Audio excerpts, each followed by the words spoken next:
Gas పథకం నడుస్తోంది ఆంధ్రప్రదేశ్లో. ఒక విడత అయిపోయింది, రెండో విడత. అంటే ఒక సిలిండర్ అయిపోయింది, రెండో సిలిండర్. కాకపోతే ఇక్కడ విషయం ఏంటి అంటే చాలా వరకు ఆ సబ్సిడీ అంటే ముందు మనం చెల్లించేయాలి డబ్బులు. తర్వాత అవి రిటర్న్ ఏస్తారనమాట. అది ఫ్రీ అయితే. అయితే ఇది అద్భుతం పథకం. కానీ మొదటి విడతలోనే చాలా మంది పడలేదు. ఫస్ట్ ఫ్రీ గ్యాస్ సిలిండర్‌కి. ఇప్పుడు ఆల్రెడీ రెండో సిలిండర్ నడుస్తుంది.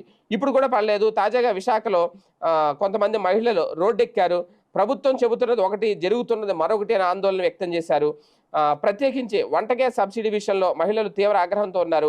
ఉచిత గ్యాస్ సిలిండర్ సబ్సిడీ 30% మందికి కూడా జమ కాలేదు అని వారు మండిపడుతున్నారు. ఈ సమస్యపై మహావిశాఖ నగరపాలక సంస్థ జీవీఎంసీ 31వ వార్డు కృష్ణా గార్డెన్ రామాలయం వద్ద శుక్రవారం మహిళలు నిరసన తెలిపారు. ఐద్వా అలాగే సిటు సంయుక్త కార్యాలయ ఆధ్వర్యంలో నిర్వహించిన ఈ నిరసనలో మహిళలు భారీ ఎత్తున పాల్గొన్నారట. వాస్తవానికి గ్యాస్ సిలిండర్ ధర పెంపు దుర్మార్గం అని చెబుతూ ప్రతి మహిళ ఖాతాలో 18,000 వేస్తామన్న హామీ నీరుగార్చారు. ఇప్పటి వరకు కనీసం 15